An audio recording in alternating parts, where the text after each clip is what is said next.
Ele tinha dinheiro, família e um sobrenome que abria qualquer porta.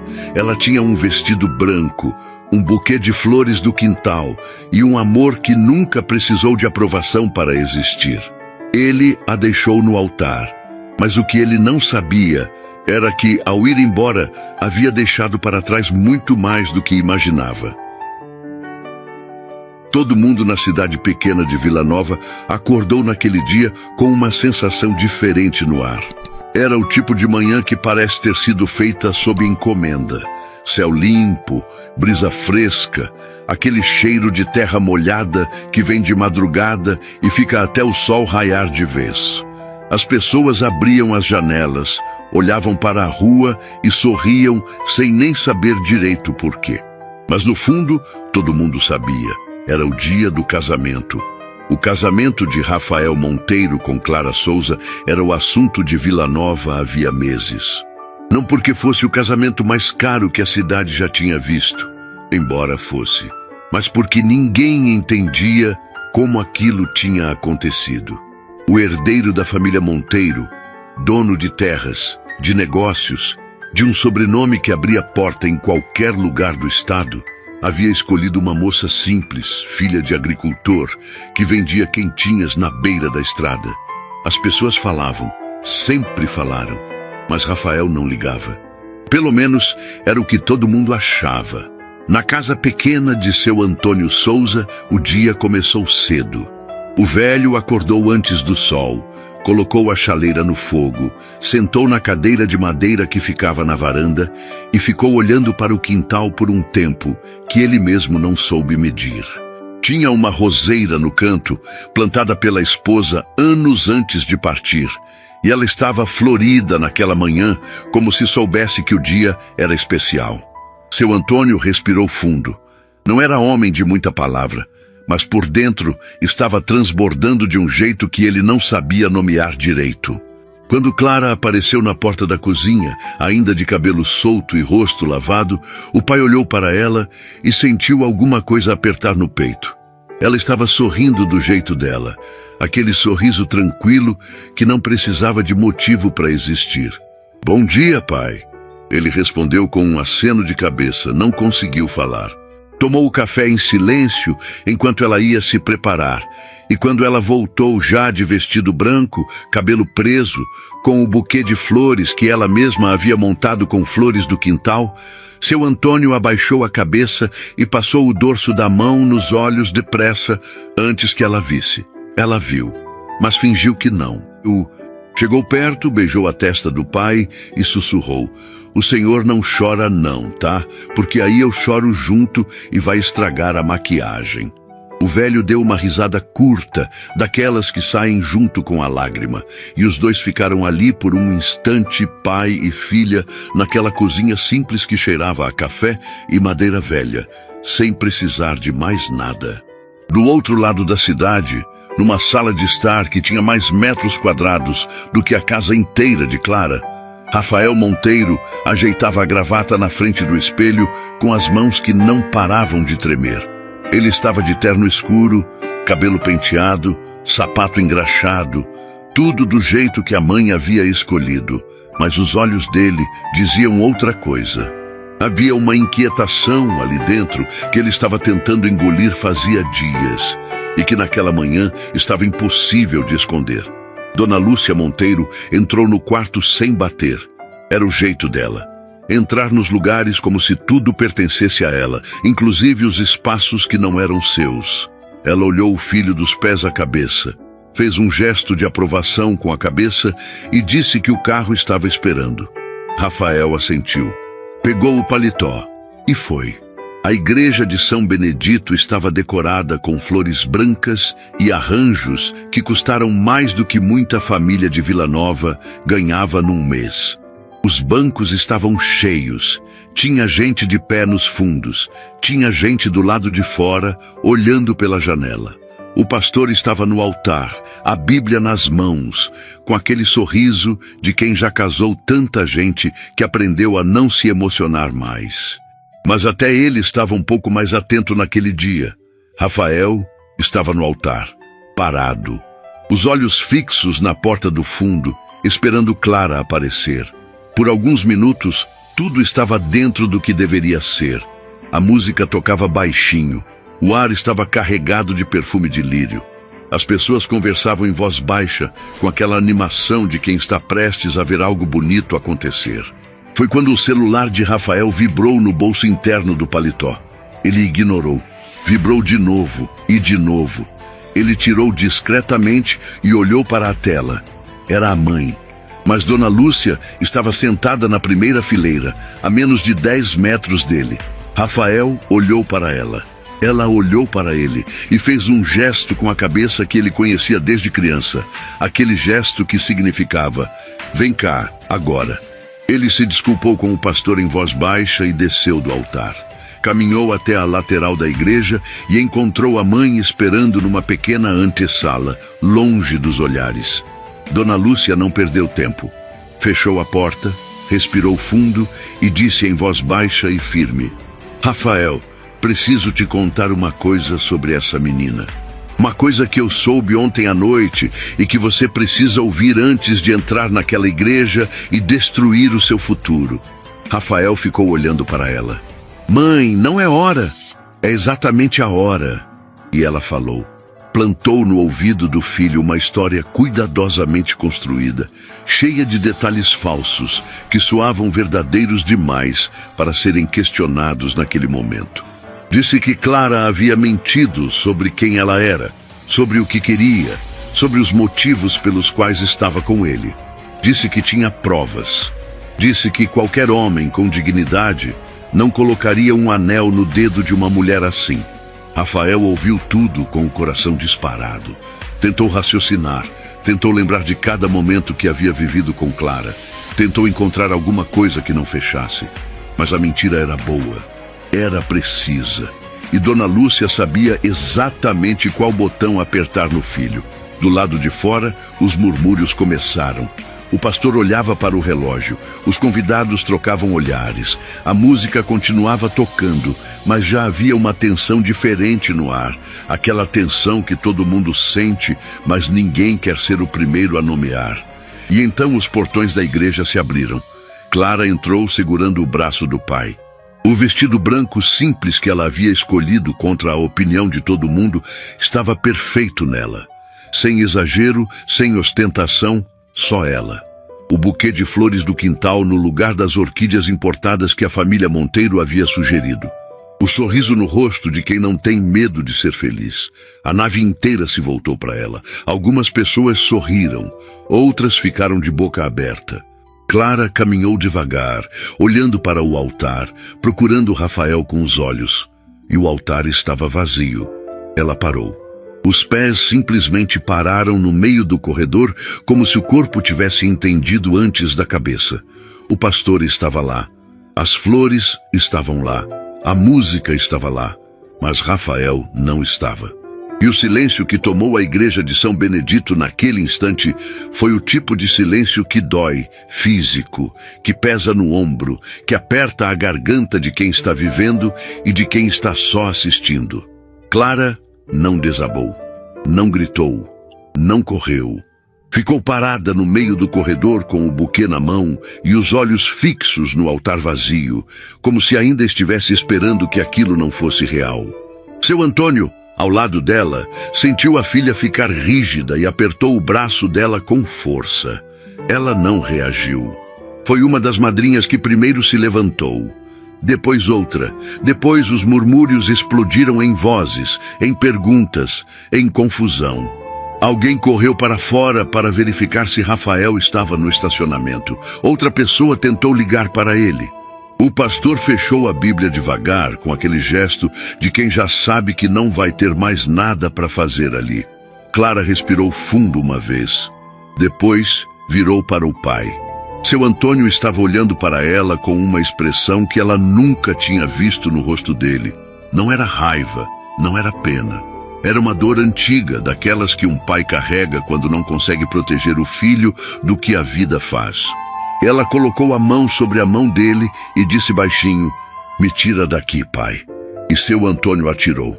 Passaram pelo corredor com a cabeça erguida, sem correr, sem olhar para os lados, enquanto os murmúrios e os olhares de 200 pessoas caíam nas costas delas como pedras.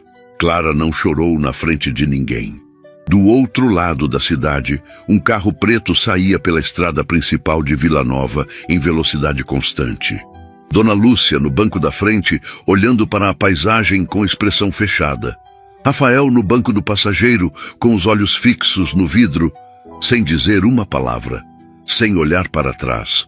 E sem saber que havia deixado para trás muito mais do que imaginava. Vila Nova é uma cidade pequena. E cidade pequena não sabe guardar segredo. Nos dias que se seguiram ao casamento que não aconteceu, o nome de Clara Souza circulou em cada esquina, em cada balcão de mercado, em cada roda de conversa, na frente da farmácia. As pessoas falavam com aquela mistura de pena e curiosidade, que é quase igual ao julgamento, só um pouco mais disfarçada. Diziam que ela devia ter sabido que aquilo ia acabar assim, que menina pobre não casa com herdeiro, que o mundo tem uma ordem e quem tenta mudar essa ordem acaba pagando o preço. Clara não ouvia nenhuma dessas conversas, porque Clara havia sumido. Na manhã seguinte ao dia que devia ter sido o mais feliz da vida dela, ela acordou na cama do quarto de sempre, na casa do pai, com o vestido branco dobrado em cima da cadeira e o buquê de flores do quintal já murchando em cima da cômoda. Ficou olhando para o teto por um tempo que não soube medir. Não chorou, não ficou com raiva. Ficou com uma espécie de vazio que é pior que as duas coisas. Aquele vazio de quem ainda não processou o tamanho do que aconteceu. Seu Antônio bateu de leve na porta e entrou com uma xícara de café. Colocou na mesa de cabeceira sem dizer nada. Ficou parado ali por um segundo, olhando para a filha, e ela olhou de volta para ele. Nenhum dos dois falou, mas foi uma das conversas mais longas que eles já tiveram. 3 dias depois, Clara arrumou uma mala pequena, pegou as economias que tinha guardado num envelope dentro da gaveta e pediu para o pai não perguntar para onde ela ia. Seu Antônio não perguntou. Só foi até a porta com ela, segurou a mala enquanto ela amarrava o tênis e quando ela se levantou e foi pegar a mala de volta, ele não soltou de imediato. Esperou ela olhar para ele e então disse a única coisa que disse naquele dia inteiro. Você volta quando quiser, essa casa é sua. Clara assentiu, pegou a mala e foi. Ela ficou algumas semanas numa cidade vizinha, num quarto de pensão que custava pouco e cheirava a mofo e sabão de coco. Trabalhou alguns dias num restaurante lavando louça. Saiu quando o dono ficou desconfortável com o jeito que ela olhava para a cozinha. Não com inveja, mas com uma atenção que ele não sabia interpretar. Ficou alguns dias sem fazer nada, além de caminhar pelas ruas, sentar em praças, observar gente. Estava tentando entender o que fazer com o espaço que havia sobrado dentro dela depois que tudo desmoronou. Foi nessa época que ela descobriu. Num banheiro pequeno de pensão, com uma janela que não fechava direito e o barulho da rua lá embaixo, Clara ficou olhando para aquele resultado por um tempo longo demais. A mão foi até o rosto sozinha. E ela ficou ali parada, respirando devagar, tentando entender o que aquilo mudava e percebendo que mudava tudo. Ela não ligou para ninguém, não procurou Rafael, não foi até a família dele pedir explicação ou exigir presença. Ficou sentada na beira da cama, com aquele pequeno objeto nas mãos e tomou uma decisão sozinha, do jeito que havia aprendido a fazer as coisas desde que a mãe foi embora cedo demais. Ela ia enfrentar aquilo, ia enfrentar da forma que podia, com o que tinha, sem esperar que alguém aparecesse para resolver por ela. Voltou para a fazenda do pai algumas semanas depois, sem avisar. Chegou de tarde, com a mala e com um segredo que pesava mais do que qualquer coisa que ela já havia carregado. Seu Antônio estava na varanda quando ela entrou pelo portão. Levantou da cadeira devagar, foi até a beira do degrau e ficou olhando para ela vir pela estrada de terra. Não disse nada quando ela chegou perto. Só abriu o braço e ela entrou naquele abraço como quem finalmente para de nadar contra a correnteza.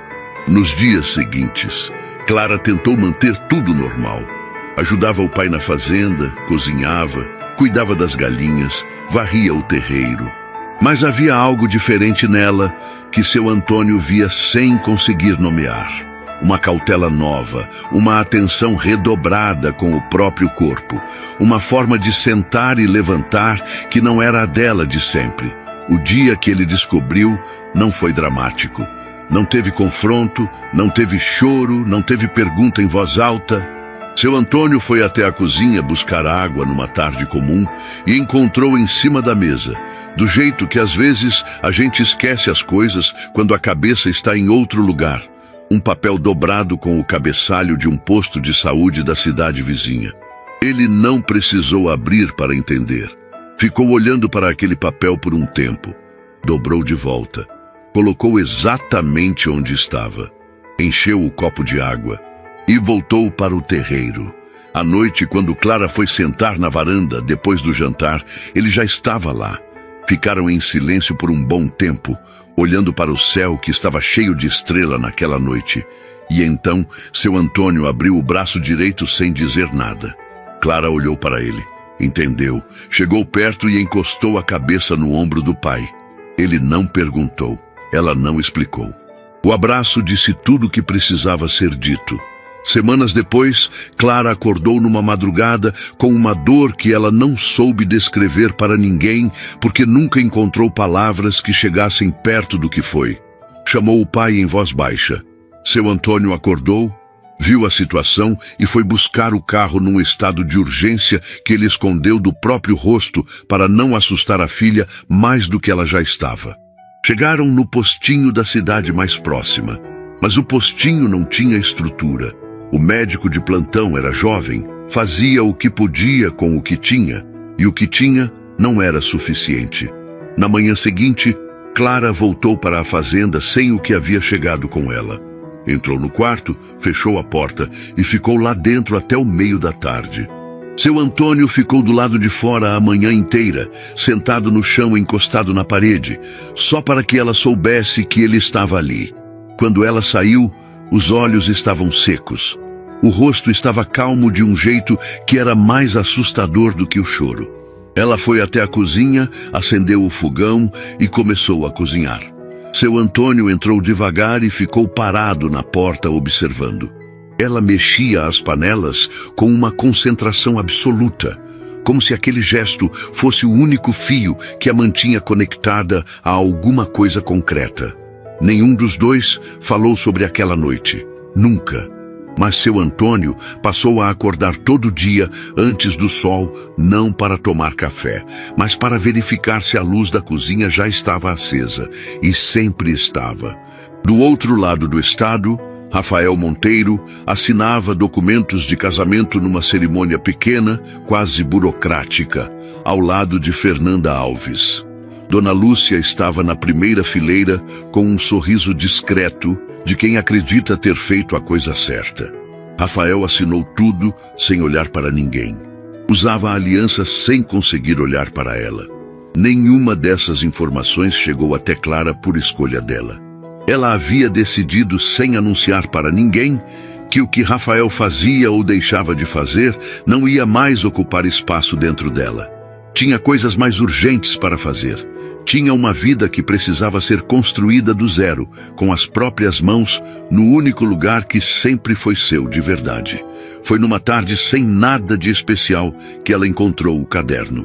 Estava reorganizando o armário do quarto da avó, que seu Antônio usava como despensa, quando tirou uma caixa de papelão do fundo da prateleira e dentro dela, entre panos dobrados e botões soltos, estava um caderno velho de capa dura com o nome da avó escrito a lápis na frente. Ela abriu e encontrou receitas. Não eram receitas de restaurante, eram receitas de vida.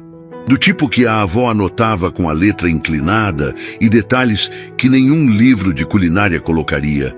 Espera a manteiga cantar na frigideira antes de colocar a cebola. O feijão bom é o que fica na boca depois que você engoliu. Não tem medida certa para o amor que vai na comida. Você sente quando tá bom. Clara leu o caderno inteiro sem parar. E quando terminou, fechou, ficou olhando para a capa por um tempo. E foi para a cozinha.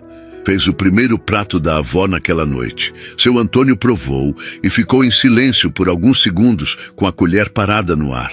Depois olhou para a filha e disse: "Tá igualzinho." Clara não disse nada, mas algo acendeu nela naquela noite. Na semana seguinte, ela fez marmitas. 10 no primeiro dia, vendidas para vizinhos e para um bar na beira da estrada. 18 na segunda semana.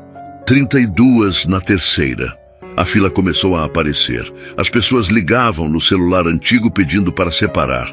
Motoristas de caminhão que passavam pela estrada paravam especificamente por causa das marmitas da moça da fazenda. Seu Antônio ficava na varanda vendo o movimento crescer e, vez ou outra, chegava na cozinha só para provar uma colherada e dizer com aquele jeito simples dele: "Tá bom, Clara, tá muito bom." Eram 3 palavras, mas vinham carregadas de tudo que ele não sabia dizer de outro jeito. Com o dinheiro das marmitas, juntado real por real durante meses, Clara se matriculou num curso de gastronomia na cidade vizinha. Ia de ônibus todo dia, saindo de madrugada para pegar a primeira condução, com uma sacola de marmitas para vender no caminho e pagar a passagem. Os professores perceberam desde a primeira aula que havia algo diferente naquela aluna. Não era só técnica, não era só talento. Era uma relação com a comida que não se ensina em sala de aula. Essa relação vem de dor, vem de noite acordada, vem de cozinhar quando não tem mais nada que faça sentido. Naquele mesmo período, numa tarde em que seu Antônio foi ao correio da cidade resolver uma pendência de contas, o atendente chamou o nome dele e entregou um envelope. O remetente era de outro estado. O nome escrito no destinatário era o de Clara. Seu Antônio olhou para o envelope por um bom tempo ali no balcão. Não abriu. Dobrou com cuidado, colocou no bolso da camisa e voltou para casa em silêncio. Naquela noite, enquanto Clara dormia, ele abriu a gaveta da cômoda velha do corredor, colocou o envelope lá dentro, embaixo de um lenço antigo que havia pertencido à esposa, e fechou a gaveta devagar, sem fazer barulho.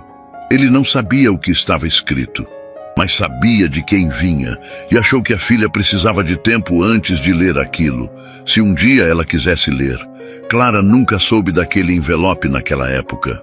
Continuou indo para o curso, continuou vendendo marmitas, continuou acordando antes do sol e dormindo depois de todo mundo. Continuou construindo, tijolo por tijolo, uma vida que ninguém havia planejado para ela, mas que estava se tornando completamente sua. E a gaveta ficou fechada, esperando o momento certo, como toda verdade que ainda não encontrou a hora de aparecer. O tempo tem um jeito silencioso de trabalhar a favor de quem não desiste. Não avisa, não faz barulho, não manda sinal. Só vai empilhando os dias um em cima do outro, até que, quando a pessoa olha para trás, mal reconhece o ponto de onde saiu. Foi assim com Clara. Foi assim com a fazenda do pai. E foi assim com a pousada Raízes, que nasceu sem nome, sem placa e sem nenhum plano grandioso, e foi se tornando aos poucos a coisa mais sólida que Clara havia construído na vida. Tudo começou quando um casal de viajantes parou na beira da estrada, atraído pelo cheiro que saía da cozinha. Não era a primeira vez que isso acontecia. As marmitas de Clara tinham esse efeito nas pessoas. O cheiro chegava antes da placa e convencia antes de qualquer palavra. Mas aquele casal não queria marmita. Queria saber se podia almoçar ali, sentado, com calma. Clara olhou para a mesa da varanda, olhou para os dois e disse que podia. Cobrou um valor justo, serviu com o que tinha, e quando eles foram embora, a mulher virou na porta e disse: "Se a senhora tivesse um quarto para alugar, a gente ficava o fim de semana." Clara ficou pensando nessa frase por dias. Semanas depois, Com a ajuda de seu Antônio e de 2 vizinhos que toparam trabalhar em troca de refeições, ela reformou o quarto dos fundos da fazenda. Paredes caiadas, piso de cimento queimado, uma janela que dava para o quintal com a roseira da avó. Simples, limpo, com aquele cheiro de casa de verdade que hotel nenhum consegue reproduzir. Colocou uma plaquinha na estrada. Escreveu ela mesma, com tinta e pincel: Pousada Raízes, alimentação caseira e acomodação simples. O primeiro hóspede chegou numa sexta-feira à tarde, o segundo veio no sábado. No fim de semana seguinte eram 4. Clara mal conseguia dormir de tanto que tinha para fazer, mas era um cansaço diferente do que ela conhecia. Era o cansaço de quem está construindo algo que é seu, e isso muda completamente o peso das coisas. Seu Antônio não disse muito. Nunca dizia. Mas começou a acordar mais cedo ainda. Varria o terreiro antes de todo mundo. Ajeitava as cadeiras da varanda. Verificava se a torneira do banheiro dos fundos não estava pingando. Fazia tudo isso em silêncio, com aquela dedicação tranquila de quem não precisa de reconhecimento para fazer bem feito. Uma manhã, Clara o encontrou plantando mudas de flores na beira do caminho que levava até a entrada da pousada. Ela parou, olhou e perguntou quando ele havia decidido fazer aquilo. Ele encolheu os ombros e respondeu: visitante gosta de ver coisa bonita na chegada. E continuou plantando. A pousada foi crescendo do jeito que as coisas boas crescem. Devagar, com raiz, sem pressa de aparecer. Clara contratou uma moça da cidade para ajudar nos quartos, depois um rapaz para cuidar do jardim que seu Antônio havia começado. A cozinha virou o coração do lugar, e a fama da comida de Clara chegava antes de qualquer divulgação. As pessoas indicavam para as pessoas, que indicavam para mais pessoas, e assim o nome da Pousada Raízes foi ganhando corpo por conta própria. Foi nesse período que Marisa apareceu. Marisa era jornalista de uma revista de turismo e viagens que circulava em várias cidades do estado. Chegou numa terça-feira, sem reserva, com uma mochila grande e um caderno cheio de anotações, dizendo que estava fazendo uma matéria sobre destinos rurais que as pessoas ainda não conheciam. Clara a recebeu como recebia qualquer hóspede, sem cerimônia, sem tratamento especial, com o mesmo café coado na hora e a mesma toalha limpa dobrada em cima da cama. Marisa ficou 4 dias. Comeu na mesa da varanda todas as refeições. Conversou com seu Antônio sobre a história da fazenda, passeou pelo quintal, acompanhou Clara na cozinha e ficou olhando para ela trabalhar com aquela atenção de quem está vendo algo que vai além da técnica. Na última manhã, antes de ir embora, ela pediu para tirar algumas fotos. Clara disse que sim, sem imaginar o que viria depois. A matéria saiu algumas semanas depois. Marisa havia escrito sobre a Pousada Raízes com uma honestidade que Clara não esperava. Não era um texto de propaganda, era uma história. A história de uma mulher que havia transformado dor em comida, solidão em hospitalidade e uma fazenda simples num lugar onde as pessoas se sentiam, nas palavras de Marisa, recebidas de verdade, como se a casa esperasse por elas. A matéria tinha fotos do quintal, da mesa posta na varanda, da roseira da avó em flor, e tinha uma foto de Clara de costas, olhando pela janela da cozinha, que algo naquela imagem simples tocava as pessoas de um jeito que era difícil explicar. A matéria viralizou. Não de um dia para o outro, mas foi. Primeiro nas redes sociais da revista, depois compartilhada por perfis de viagem, depois por pessoas comuns que marcaram amigos dizendo: quero ir aqui. O telefone da pousada não parou mais. A lista de espera para o fim de semana chegou a 3 meses. Jornais da capital ligaram pedindo entrevista. Clara recusou todas. Não por arrogância, mas porque não tinha tempo e porque não era de aparecer. Preferia que a comida falasse por ela. Foi um desses jornais que publicou uma nota curta sobre a Pousada Raízes numa coluna de negócios regionais. Uma nota pequena, quase insignificante. Mas que chegou, por um caminho que ninguém planejou, até a mesa de um escritório no outro lado do estado. Rafael Monteiro estava numa reunião quando o sócio entrou com um tablet na mão e colocou na sua frente dizendo: "Você conhece esse lugar? Minha mulher quer ir lá no aniversário dela."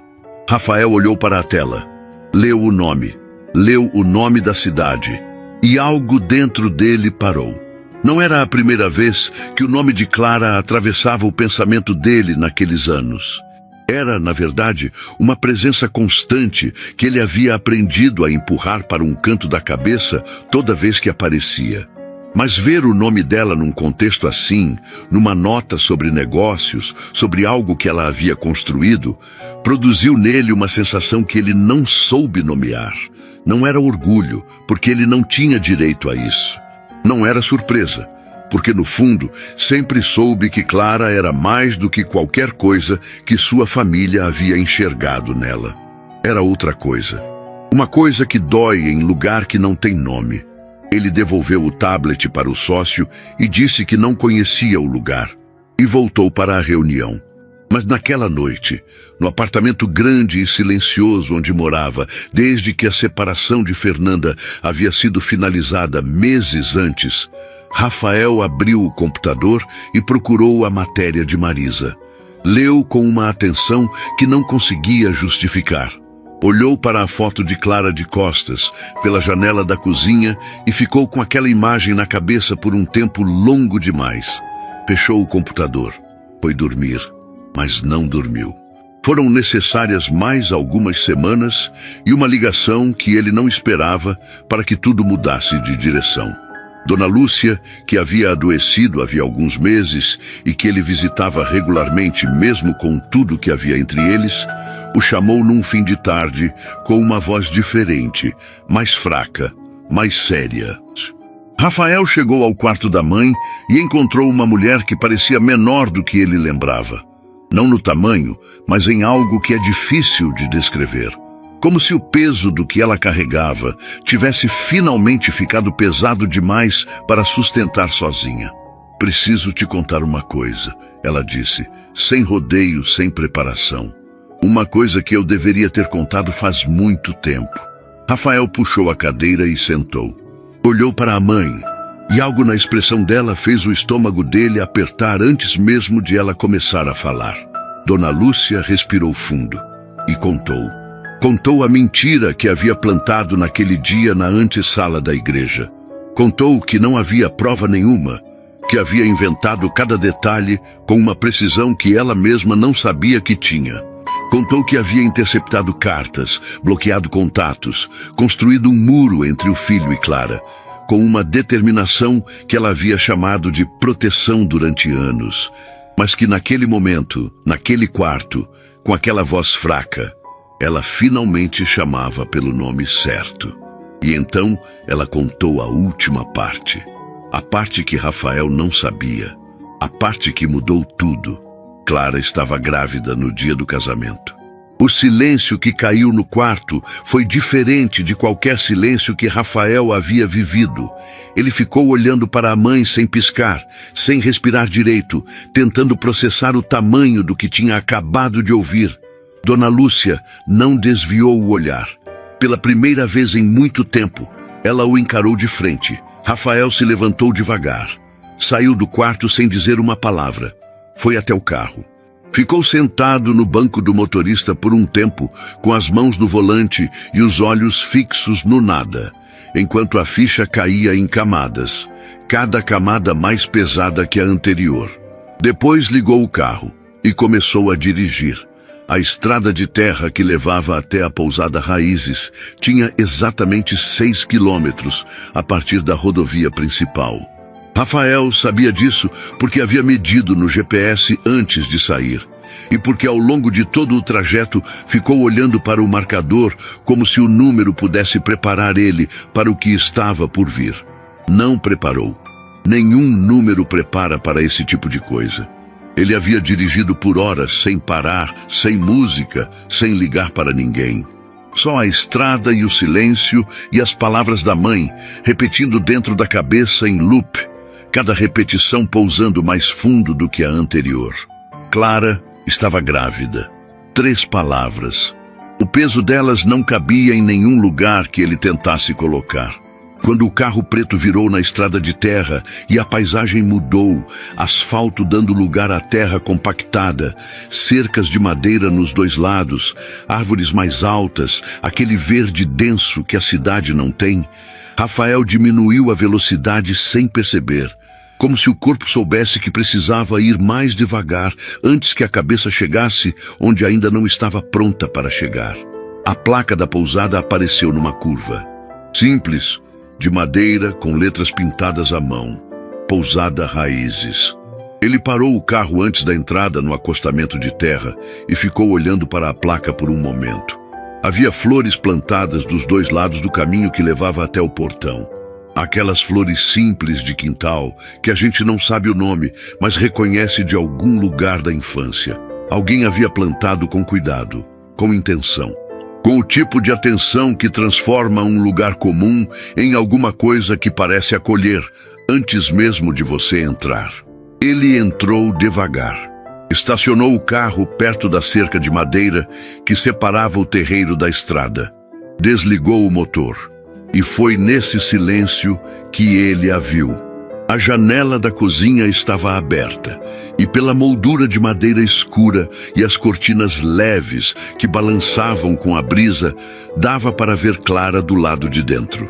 Ela estava de costas, em frente ao fogão, mexendo algo numa panela grande com aquela concentração que ele havia aprendido a reconhecer nela anos atrás. A concentração de quem cozinha não por obrigação, mas por necessidade interna, como se o gesto de mexer, temperar e cuidar fosse uma forma de organizar o mundo. Vapor subia da panela. O cheiro chegava até o terreiro. E Rafael ficou parado do lado de fora da cerca, incapaz de avançar. Ficou olhando por um tempo que não soube medir. Não era espiamento, era paralisia. Era o tipo de imobilidade que acontece quando a gente finalmente está no lugar que evitou por anos e o corpo não sabe mais o que fazer com isso. Ele havia ensaiado palavras durante a direção inteira. Havia construído frases, descartado, reconstruído.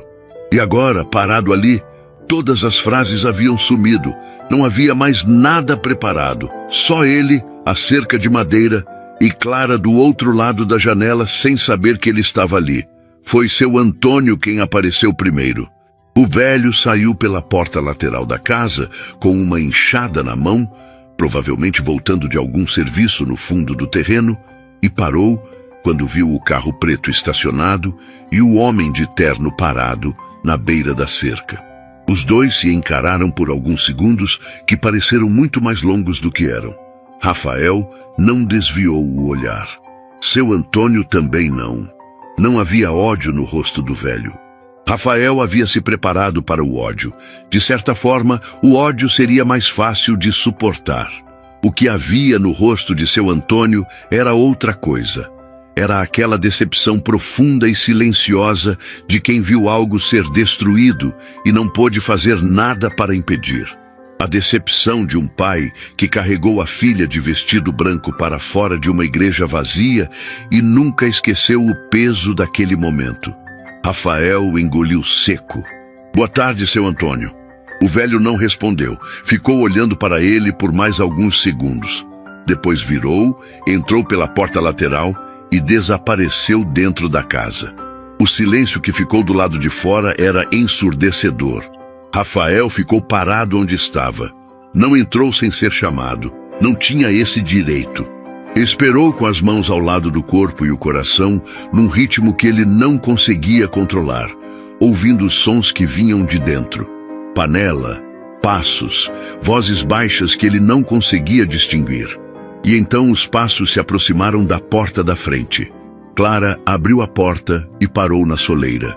Ela estava com um avental, cabelo preso de qualquer jeito, uma leve mancha de farinha no braço que ela claramente não havia percebido. Não estava arrumada, não estava preparada, não estava com nenhuma armadura visível. E talvez fosse exatamente por isso que a cena tinha um peso tão grande, porque ela estava completamente ela mesma, sem nenhuma camada de proteção entre ela e aquele momento. Os dois se encararam do outro lado da cerca por um tempo que nenhum dos dois saberia dizer quanto durou. Clara não sorriu, não fechou a porta, não chamou ninguém. Ficou parada na soleira com aquela expressão que Rafael não conseguia ler. Não era raiva, não era alegria, não era choro. Era algo mais fundo. Era o rosto de alguém que passou tempo demais sozinha com uma dor e aprendeu a manter a superfície calma, independente do que estivesse acontecendo por baixo. Rafael abriu a boca, fechou, abriu de novo. Clara! Ela não respondeu ao nome. Continuou olhando para ele com aquela calma que era mais difícil de encarar do que qualquer reação que ele havia antecipado. Ele tentou de novo. Eu precisava vir. Preciso conversar com você. Clara ficou em silêncio por mais um momento.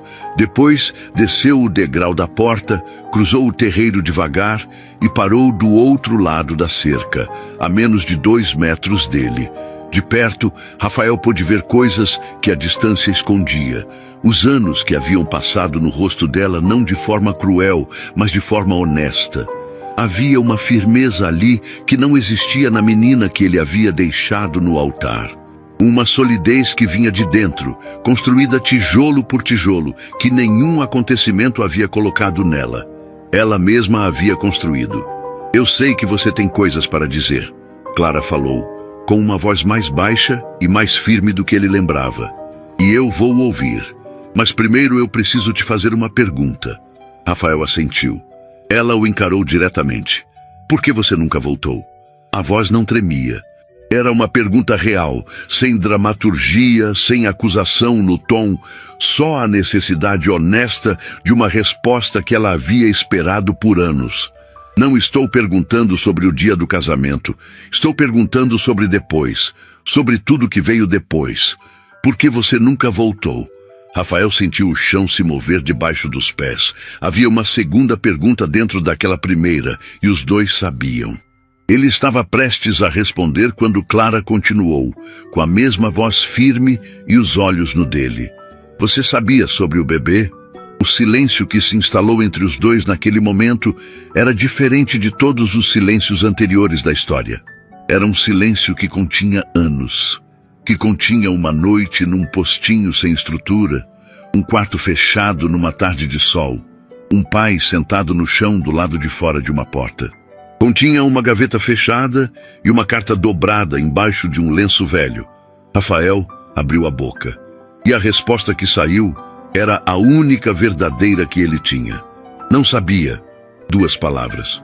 Mas o jeito que ele disse, sem hesitação, sem rodeio, com uma dor crua que não tinha como ser fabricada, fez algo acontecer no rosto de Clara que ela não conseguiu controlar a tempo.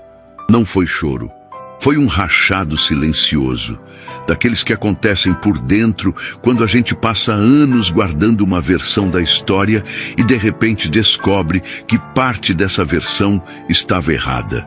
Ela olhou para ele por um longo momento e então virou e foi de volta para dentro de casa, sem dizer mais nada, deixando a porta entreaberta.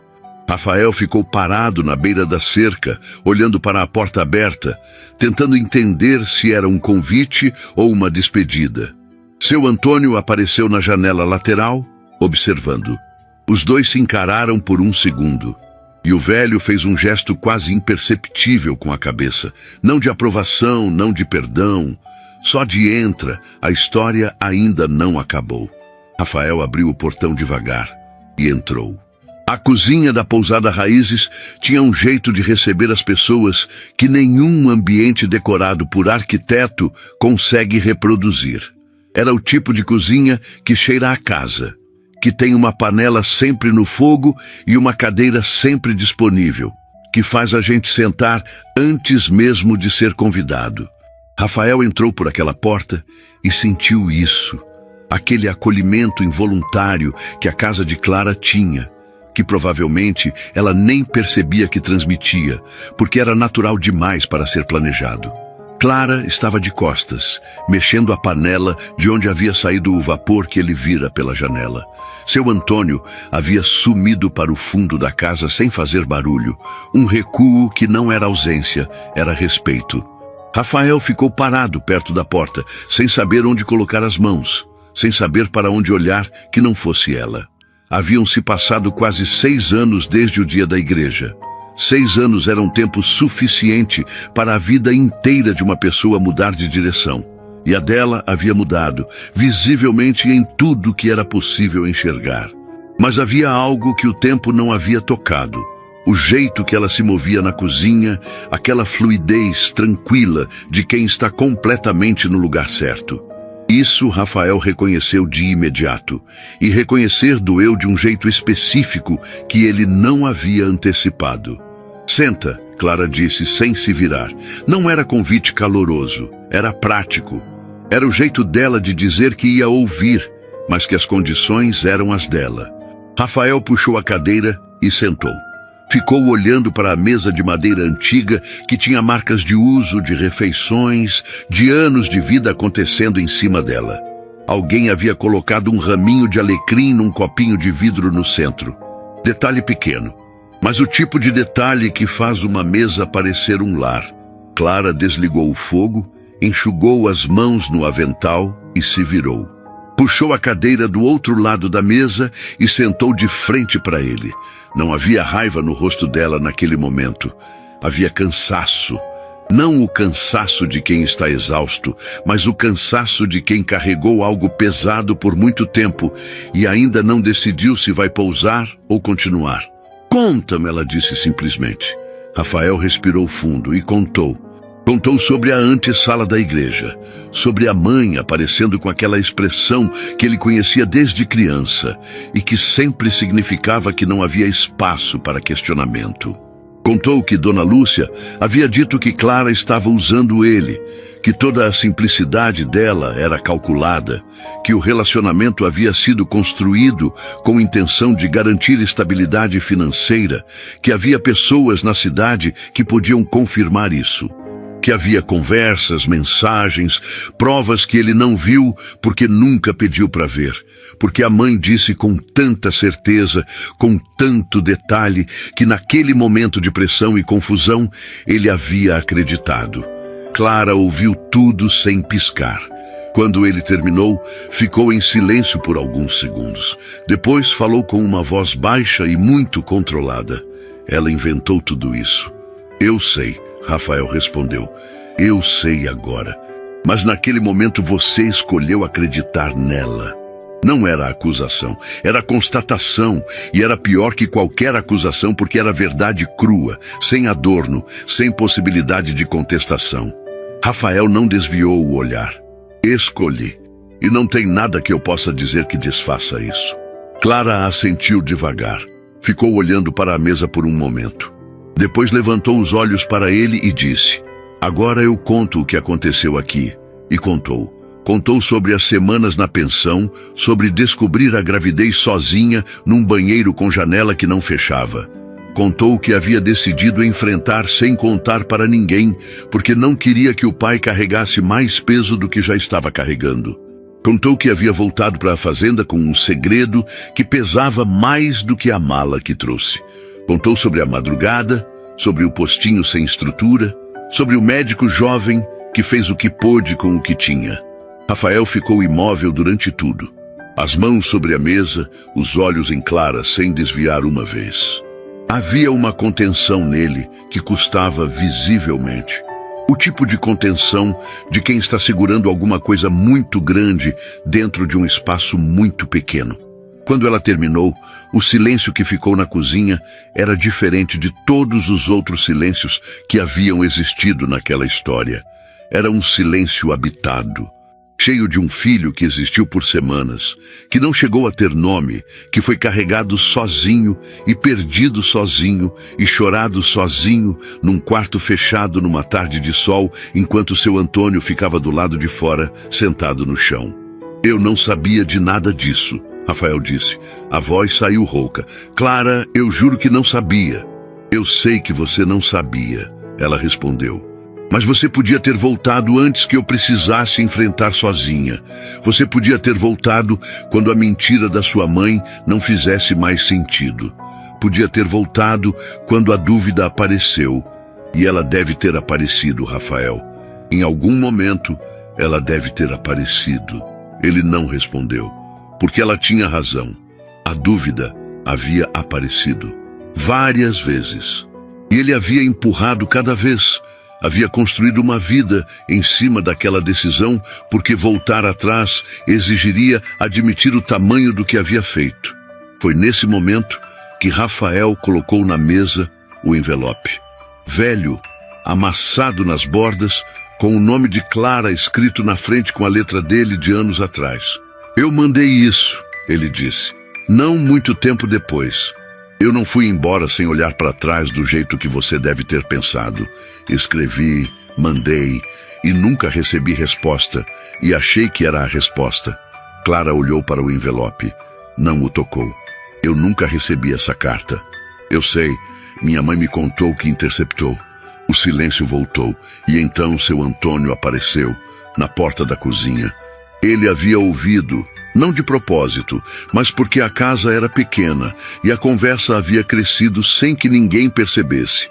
O velho ficou parado na porta com aquela expressão de quem está prestes a dizer algo que guardou tempo demais. A carta chegou, ele disse, devagar, com a voz que usava quando as palavras tinham peso. Eu peguei no correio, estava no seu nome. Ele olhou para Clara. Eu guardei na gaveta. Não abri, não sabia o que estava escrito, só sabia de quem vinha. Ele parou um instante. Achei que você precisava de mais tempo antes de ler. Fui guardando, e o tempo foi passando. Clara ficou olhando para o pai por um longo momento. Não havia raiva. Havia algo mais complicado que raiva. Era a compreensão de que cada pessoa naquela história havia tomado uma decisão achando que estava protegendo alguém. Dona Lúcia achando que protegia o filho. Seu Antônio achando que protegia a filha. Rafael achando que protegia a si mesmo de uma verdade que doía. E no meio de todas essas proteções, Clara havia ficado completamente desprotegida. Eu encontrei a carta na gaveta, ela disse baixinho. Meses depois, li sozinha. Rafael a olhou. E guardei de volta. Ela fez uma pausa. Porque não entendia por que você havia escrito e nunca aparecido. Pensei que tinha sido uma despedida. Ela respirou fundo. Reli muitas vezes tentando encontrar uma explicação que fechasse. Nunca encontrei. Os três ficaram em silêncio na cozinha. Seu Antônio ainda na porta, Clara com os olhos na mesa, Rafael com os olhos em Clara. O peso do que poderia ter sido diferente, e não foi, estava em cada canto daquele ambiente. Foi Clara quem se levantou primeiro, sem anunciar, sem explicar. Foi até o fogão, religou a chama, pegou 3 pratos do armário e começou a servir. Seu Antônio entendeu e foi sentar. Rafael ficou olhando para ela, sem entender se devia ficar ou ir. Clara colocou um prato na frente dele. Sentou, pegou a colher e disse sem olhar para cima: come, a comida esfria. Não era perdão, não era recomeço. Era algo mais humano que as duas coisas. Era Clara dizendo, do único jeito que sabia, que a vida continuava acontecendo mesmo no meio da dor mais difícil. Que a panela ainda precisava ser servida, que as pessoas ainda precisavam comer. Rafael olhou para o prato, depois para ela. E pela primeira vez, desde que havia entrado naquela casa, sentiu algo soltar dentro do peito. Não alívio, não esperança ainda. Só a sensação de que estava finalmente no lugar certo para começar a entender o tamanho do que precisava ser enfrentado. Pegou a colher e comeu em silêncio ao lado do pai dela, na mesa marcada de anos, com o raminho de alecrim no centro e a luz da tarde entrando pela janela aberta da cozinha. Rafael não foi embora no dia seguinte. Não foi embora na semana seguinte. Pediu para ficar como hóspede. Pagou a diária como qualquer pessoa pagaria, sem comentário, sem gesto grandioso, sem tentar transformar aquilo em símbolo de nada. Clara aceitou sem perguntar por quanto tempo. Seu Antônio não disse nada, e a pousada continuou funcionando como sempre, com hóspedes chegando e saindo, refeições sendo servidas, o jardim sendo regado de manhã cedo. A diferença era que agora havia um homem de terno, que na segunda manhã apareceu no terreiro sem o paletó e perguntou para seu Antônio se precisava de ajuda com alguma coisa. O velho olhou para ele por um momento, avaliou. Depois apontou para uma cerca do lado direito da propriedade que estava precisando de reparo há semanas. Rafael foi até lá, olhou para a cerca, voltou para perguntar onde ficavam as ferramentas e trabalhou a manhã inteira sem reclamar e sem pedir orientação 2 vezes. Seu Antônio ficou de longe observando, sem comentar. Mas à hora do almoço, quando Clara chamou os dois para a mesa, o velho sentou do lado de Rafael pela primeira vez, sem que ninguém pedisse. Foram dias assim. Rafael acordava cedo, encontrava alguma coisa para fazer. Fazia sem anunciar. Consertou o portão que rangia. Lixou a mesa da varanda que estava descascando. Ajudou a carregar caixas de mantimento que chegaram numa tarde quente. Os funcionários da pousada, uma moça chamada Débora, que cuidava dos quartos, e um rapaz chamado Fábio, que cuidava do jardim, observavam aquele homem bem vestido, trabalhando como peão, sem entender muito bem o que estava acontecendo. Débora comentou com Clara numa manhã, enquanto dobrava toalhas. Esse hóspede é diferente. Acorda antes do Fábio e dorme depois de todo mundo. Clara não respondeu, mas ouviu. Havia uma tensão entre ela e Rafael que não era hostilidade. Era distância cuidadosa, do tipo que se mantém não por frieza, mas por necessidade de não ir rápido demais num terreno que ainda não se sabe se é firme. Eles conversavam sobre coisas práticas, sobre a pousada, sobre o jardim, sobre a previsão de chuva para a semana. Nunca sobre o que estava por baixo de tudo isso. Era como se os dois tivessem um acordo silencioso de que aquela conversa ainda não tinha hora marcada. Foi Débora quem trouxe a informação que mudou o peso da semana. Numa tarde, enquanto organizava os recibos antigos numa caixinha que Clara usava como arquivo improvisado, Débora encontrou um comprovante de transferência bancária de alguns meses antes. Um valor alto, feito por uma empresa que ela não reconhecia, destinado diretamente à conta da pousada. Ela mostrou para Clara sem entender o que era. Clara olhou para o papel, olhou para o nome da empresa remetente e ficou em silêncio por tempo suficiente para Débora perceber que havia algo ali que ela não deveria ter encontrado.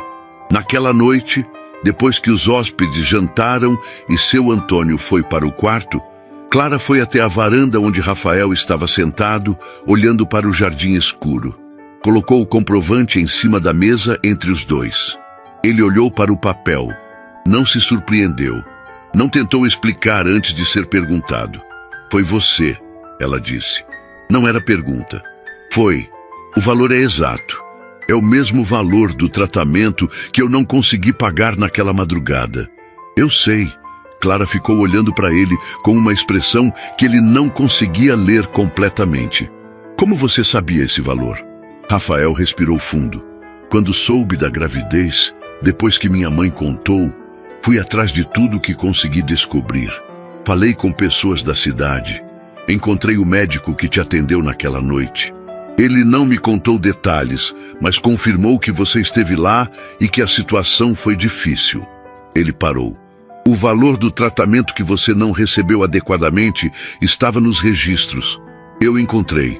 E achou que dinheiro resolvia isso. Não. A resposta foi direta, sem defesa. Eu achei que era o mínimo que eu podia fazer sem aparecer na sua vida, antes de estar pronto para aparecer de verdade. Foi culpa transformada em ato, porque eu não sabia fazer diferente naquele momento. Clara ficou olhando para ele por um longo momento. Eu não quero culpa transformada em dinheiro, Rafael. Eu sei. Por isso estou aqui agora. Não mandei dinheiro e desapareci. Vim. Você veio porque sua mãe te contou, não por escolha própria. Vim porque quando soube, não consegui ficar parado. Ele encarou ela diretamente. Mas você tem razão que precisei de um empurrão. E isso também é verdade, e também é minha responsabilidade. O silêncio que veio depois era diferente dos anteriores. Não era pesado, era pensativo.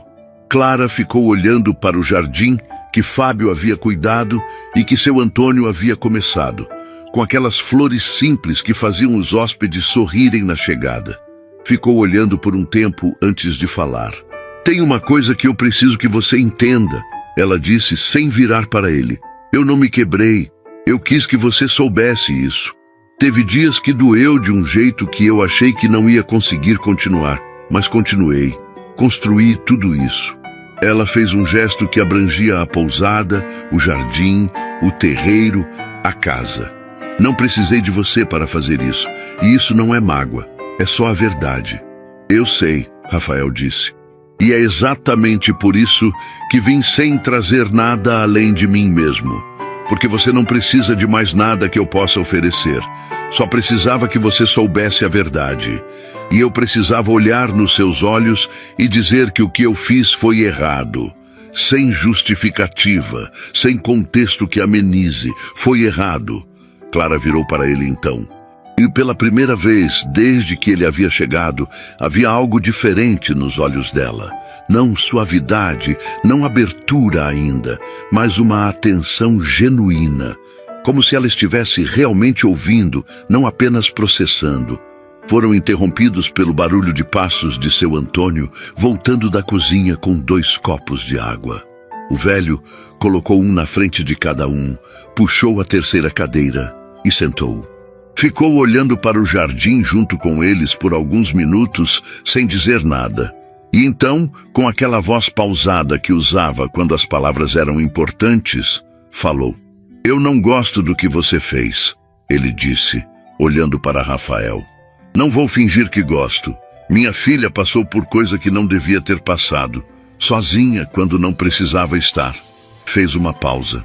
Mas eu sou velho o suficiente para saber que guardar isso não serve para ela, serve só para mim. E o que serve para mim não é o que importa aqui.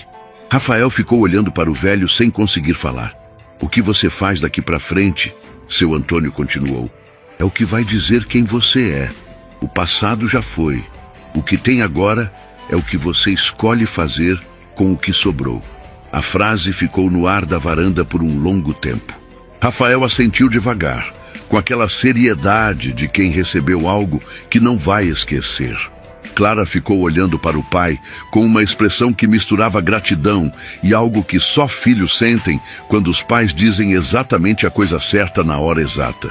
Depois olhou para Rafael e disse a frase que nenhum dos dois havia planejado, que saiu sem ensaio, com aquela honestidade crua que só aparece quando a gente para de tentar controlar o que sente. Eu não preciso que você conserte o passado, Rafael. Isso não existe mais.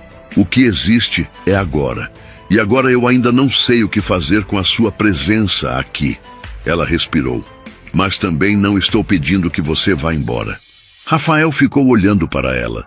E pela primeira vez em 6 anos, sentiu algo que não era culpa, não era saudade, não era arrependimento. Era uma coisa mais simples e mais difícil que tudo isso. Era esperança, pequena, frágil, sem garantia nenhuma, mas real. Clara demorou 2 dias para decidir. O pedido havia chegado por intermédio de Rafael. Numa tarde em que os dois estavam na varanda e ele disse, com aquela objetividade de quem está tentando não interferir mais do que já interferiu. Minha mãe quer te ver. Pediu para eu te avisar. A decisão é completamente sua. Ela não respondeu na hora. Ficou olhando para o jardim e depois foi para a cozinha. E Rafael entendeu que era o tipo de coisa que ela precisava mastigar sozinha. Seu Antônio foi o único que falou alguma coisa quando ela contou. Disse que ela não precisava ir, que ninguém tinha obrigação de oferecer a própria paz para quem não soube cuidar dela. Clara ouviu o pai com atenção, do jeito que sempre ouvia, com respeito genuíno pelo peso das palavras dele. E então disse que ia, Não porque Dona Lúcia merecia, mas porque ela mesma precisava. Havia uma coisa guardada dentro dela fazia anos que não era raiva, não era mágoa. Era algo mais difícil de carregar que as duas juntas. Era a pergunta sem resposta de como uma pessoa olha para outra pessoa e decide com tanta frieza destruir o que ela tem de mais precioso. Ela precisava olhar para Dona Lúcia e entender. Não perdoar por obrigação, entender. Foram de carro, ela e Rafael, sem falar muito pelo caminho. Havia entre eles, naqueles dias, uma convivência que estava se tornando, aos poucos, mais leve. Não resolvida, não curada, mas diferente do peso dos primeiros dias. Como duas pessoas que aprenderam a estar no mesmo espaço sem precisar preencher cada silêncio com justificativa. Rafael ficou do lado de fora quando chegaram. Não propôs entrar. Encostou no carro e disse que esperava o tempo que fosse necessário. Clara assentiu e foi. A casa de Dona Lúcia era grande e silenciosa. Uma cuidadora abriu a porta e a levou até o quarto do fundo, onde as janelas estavam entreabertas e a luz da tarde entrava filtrada por uma cortina fina. Dona Lúcia estava sentada numa poltrona perto da janela, com uma manta sobre as pernas e um ar de quem havia encolhido. Não o corpo, mas algo interno. Aquela postura de autoridade que havia definido ela a vida inteira estava diferente, menor. Como se o peso do que havia feito tivesse finalmente pousado sobre ela de um jeito que não dava mais para sustentar em pé. Ela viu Clara entrar e não desviou o olhar. Havia coragem nisso. Clara reconheceu e anotou internamente sem amolecer. Obrigada por ter vindo, Dona Lúcia disse. A voz estava mais fraca, mais firme o suficiente para mostrar que o que vinha a seguir havia sido pensado, preparado. Não era impulso. Clara não respondeu. Puxou a cadeira que estava perto da cama e sentou de frente para ela. Esperou. Dona Lúcia ficou olhando para as próprias mãos por um momento. Depois levantou os olhos. Eu fiz algo que não tem conserto. Eu sei disso. Não vim te pedir que conserte o que não tem conserto. Fez uma pausa. Vim te dizer que eu soube o que aconteceu depois. Soube da perda. Soube de tudo que você enfrentou sozinha. A voz falhou levemente na última frase. E eu carrego isso. Vou carregar o resto do tempo que me sobrar. Clara ficou olhando para ela sem piscar. Por que você fez isso? Dona Lúcia não desviou. Porque eu tinha medo. Medo de quê? De perder meu filho para uma vida que eu não controlava. Ela respirou fundo. Eu sei que isso não justifica nada. Eu sei que medo não é motivo suficiente para o que eu fiz, mas é a verdade, e você merece a verdade. Clara ficou em silêncio por um tempo que pareceu longo para as duas. Olhou para a janela, para a luz que entrava filtrada, para o jardim lá fora que alguém havia cuidado com atenção. Depois, olhou de volta para Dona Lúcia. A senhora me tirou coisas que eu não consigo recuperar. Ela disse. A voz estava calma. Não a calma de quem engoliu, mas a calma de quem processou. Me tirou um casamento. Me tirou um filho que eu nunca pude conhecer direito. Me tirou anos que eu passei tentando entender o que eu tinha feito de errado. Fez uma pausa. Eu passei muito tempo achando que havia algo em mim que não era suficiente. E isso, Dona Lúcia, dói de um jeito que a senhora nunca vai conseguir medir. Dona Lúcia fechou os olhos. Uma lágrima desceu devagar, sem drama, sem gesto. Só a lágrima. Mas eu aprendi uma coisa nesses anos todos. Clara continuou. Aprendi que o que foi tirado de mim não me definiu. Me mostrou o tamanho do que eu era capaz de construir sozinha. Ela respirou. Construí uma casa, construí um negócio, criei um jardim. Aprendi a cozinhar com o caderno da minha avó e transformei isso em algo que alimenta gente de verdade. Ela olhou diretamente para a mulher à sua frente. Nada disso teria acontecido se a minha vida tivesse seguido o caminho que eu planejei. Não estou dizendo que agradeço pelo que a senhora fez. Não agradeço, Mas também não vou deixar que o que a senhora fez continue ocupando espaço dentro de mim que eu preciso para outras coisas. Dona Lúcia abriu os olhos. Olhou para Clara com uma expressão que era difícil de nomear. Não era alívio, não era gratidão ainda. Era o rosto de alguém que recebeu mais do que achava que merecia e ainda não sabia o que fazer com isso.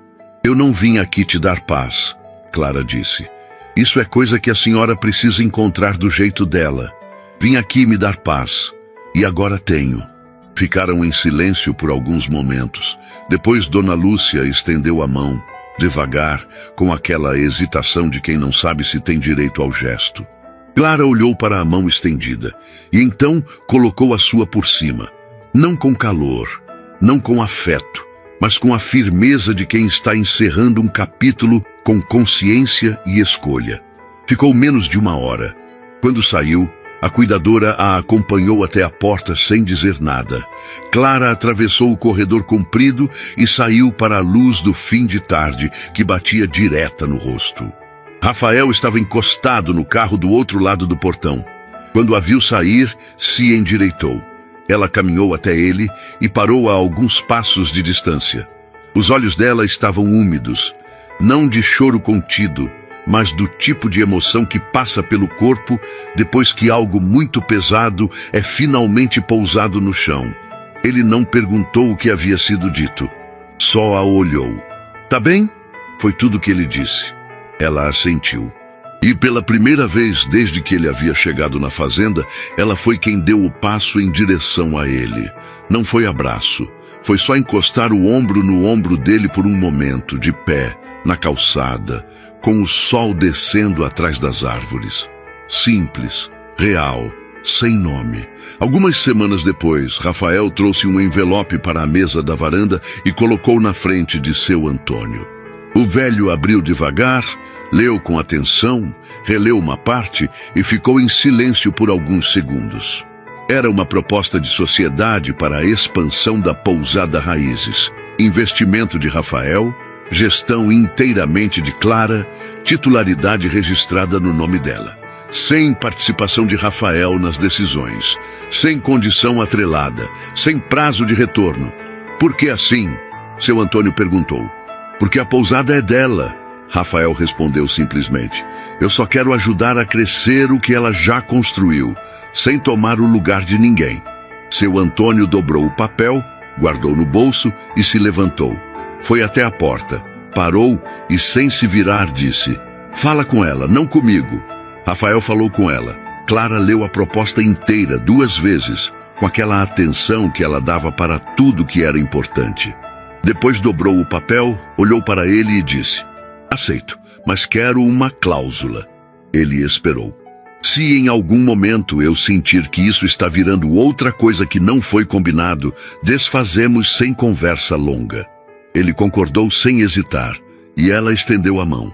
Ele apertou, foi assim, direto, honesto, sem romantismo, que não estava pronto para existir ainda. Foi numa tarde de sol que Clara foi até o fundo do quintal com uma muda pequena de árvore que havia comprado na cidade. Escolheu um canto perto da roseira da avó, onde a terra era boa e havia sombra suficiente para crescer sem pressa. Fez o buraco com as mãos, colocou a muda com cuidado, foi buscar água. Quando voltou com o regador, Rafael estava lá. Ele não havia sido chamado, havia visto da varanda e vindo. Tinha na mão uma segunda muda, menor, que ele havia comprado sem contar para ninguém, guardado no porta-malas do carro há dias, sem saber exatamente quando seria a hora certa. Clara olhou para a muda na mão dele, olhou para ele, não disse nada. Ele se ajoelhou ao lado do espaço que havia sobrado perto da muda dela. Fez o buraco com cuidado, colocou a muda. E os dois regaram juntos, em silêncio, com o sol da tarde aquecendo as costas e o cheiro de terra molhada subindo do chão. Seu Antônio os observava da varanda, com o café na mão e aquela expressão tranquila de quem viveu o suficiente para saber que algumas coisas não precisam de palavra para serem reais. Que às vezes a vida não se conserta, ela se reconstrói, diferente do que era. mas inteira do jeito que pode ser. As duas mudas ficaram lado a lado na terra, pequenas, sem garantia de quanto tempo levariam para crescer, mas plantadas, com raiz, com intenção. E às vezes é isso que basta para começar.